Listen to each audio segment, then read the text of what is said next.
છોટાઉદેપુરના ડુંગરવાડમાં પ્રાથમિક આરોગ્ય કેન્દ્રમાં કાયમી ડોક્ટરની નિમણૂક કરવા માટે કરવામાં આવી રજૂઆત। જય હિન્દ, હું છું સંજય શિહરાના ટીમ જાગૃત સાથે। છોટાઉદેપુર જિલ્લાના પાવી જેતપુર તાલુકામાં આવેલા ડુંગરવાડ પ્રાથમિક આરોગ્ય કેન્દ્રમાં કાયમી તબીબની નિમણૂક માટે લોક માંગ ઉઠવા પામી છે।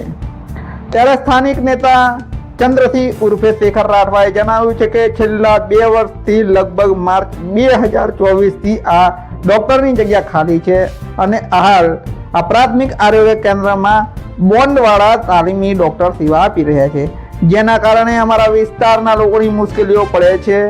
ઘણી વખત પીએચસીમાં ડોક્ટર સાહેબ હાજર ના હોવાના કારણે દર્દીઓને ખાનગી હોસ્પિટલોનો પણ સહારો લેવો પડતો હોય છે, જેના કારણે મધ્યમ વર્ગ અને સામાન્ય જનતાના ખિસ્સા ઉપર માર પડે છે।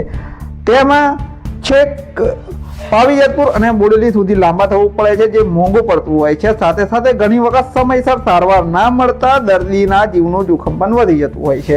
બીજું કે આ પ્રાથમિક આરોગ્ય કેન્દ્ર હેઠળ બીજા 9 જેટલા સબ સેન્ટરો જેવા કે ઘૂંટણવડ, ખાંડિયા અમાદર, ઉમરવા, લીંબાની, ઝાબ, મોટીબેજ, રાયપુર અને કોલિયારી સંકળાયેલા છે, જેના કુલ 24 ગામડાઓને આ પ્રાથમિક આરોગ્ય કેન્દ્રથી લાભ મળે છે।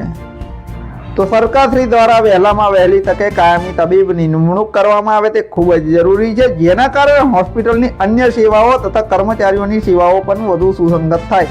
કારણ કે હાલ આ પ્રાથમિક આરોગ્ય કેન્દ્રમાં 62 કર્મચારીઓ સેવા આપી રહ્યા છે।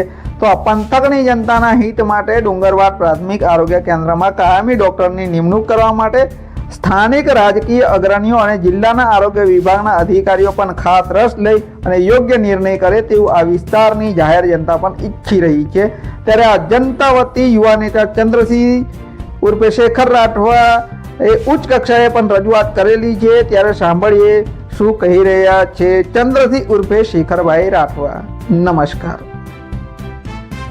ઘણા સમયથી ડુંગરવાડ પ્રાથમિક આરોગ્ય કેન્દ્રમાં કાયમી ડૉક્ટરની નિમણૂક ન હોવાના લીધે આ વિસ્તારના 24 ગામડા જે આ પીએસસીના નેજા હેઠળ એનો વહીવટ થાય છે, જેમાં 9 સબ સેન્ટર આવેલા છે।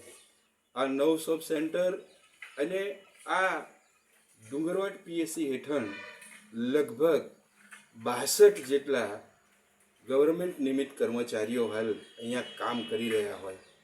આ વિસ્તારની લગભગ 24 ગામડા એટલે એક ગામડાની 2,000ની વસ્તી ગણીએ તોય 50,000ની આજુબાજુની વસ્તી આ પીએસસીના નેજા હેઠળ સારવાર લઈ રહી છે। તદુપરાંત આ વિસ્તારમાં નેશનલ હાઈવે પસાર થયો હોય, એક બાજુ ગોધરાને જોડે છે આ રસ્તો, બીજી બાજુ છોટાઉદેપુર, રાજપીપળા, બોડેલી, પાવાગઢ, એ બધા સ્થળોને જોડતો આ એક હાઈવે રસ્તો હોય, ક્યારેક નાના